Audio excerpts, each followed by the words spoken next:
Mobile अथवा कोई भी इलेक्ट्रॉनिक उपकरण ले जाना सभी परीक्षार्थियों के लिए पूरी तरह से वर्जित किया गया है और जो भी परीक्षार्थी यदि इस प्रकार के कोई भी उपकरण ले जाते हुए पाए जाते हैं तो उनका न सिर्फ वह उपकरण जब्त कर लिया जाएगा बल्कि उनको परीक्षा से निष्कासित करते हुए उनको परीक्षा से वंचित भी किया जाएगा और उनके विरुद्ध में प्राथमिकी भी दर्ज कराई जाएगी। परीक्षार्थियों के लिए यह ध्यान देना अत्यंत आवश्यक है कि परीक्षा केंद्रों पर प्रवेश की अनुमति परीक्षा प्रारंभ होने के 10 मिनट पूर्व तक ही मिलेगी, अर्थात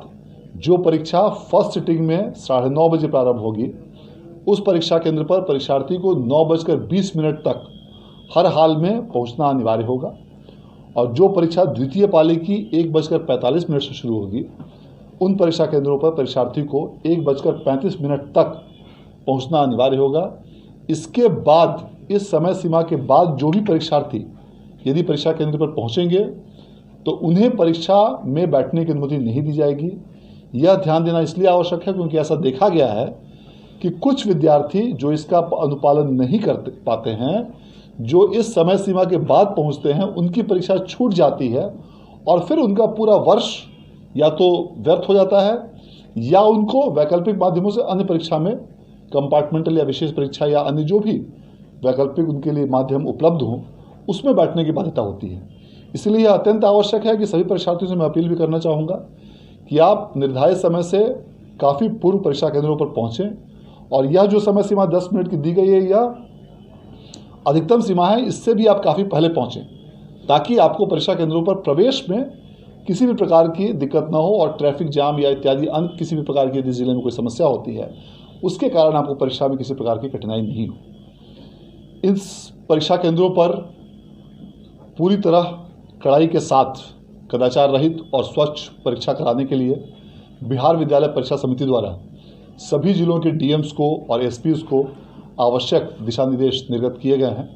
और इसके आलोक में सभी जिलों में पर्याप्त संख्या में दंडाधिकारी, पुलिस पदाधिकारी और पुलिस बलों की प्रतिनियुक्ति इन सभी परीक्षा केंद्रों पर की गई है। इसके साथ ही सभी जिलों में जोनल दंडाधिकारी, सुपर जोनल दंडाधिकारी और फ्लाइंग स्क्वाड्स की भी प्रतिनियुक्ति की गई है। परीक्षार्थियों का 2 बार फिस्किंग करने का निर्देश दिया गया है, एक बार गेट पर और दूसरी बार जब परीक्षार्थी बैठ जाएंगे परीक्षा केंद्रों पर उस समय पुनः परीक्षार्थियों की दोबारा जांच कराई जाएगी और 25 परीक्षार्थियों पर एक वीक्षक की व्यवस्था की गई है और ये वीक्षक उन परीक्षार्थियों के सफल और कदाचार रहित परीक्षा संचालन के लिए पूरी तरह से जिम्मेवार होंगे और इस आशय का उन्हें घोषणा पत्र भी दिया जाना है।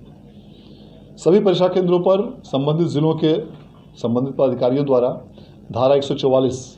लागू कर दी गई है और इसके साथ साथ परीक्षा केंद्रों पर सीसीटीवी की भी व्यवस्था की गई है और प्रत्येक 500 परीक्षार्थियों पर वीडियो कैमरा की भी व्यवस्था की गई है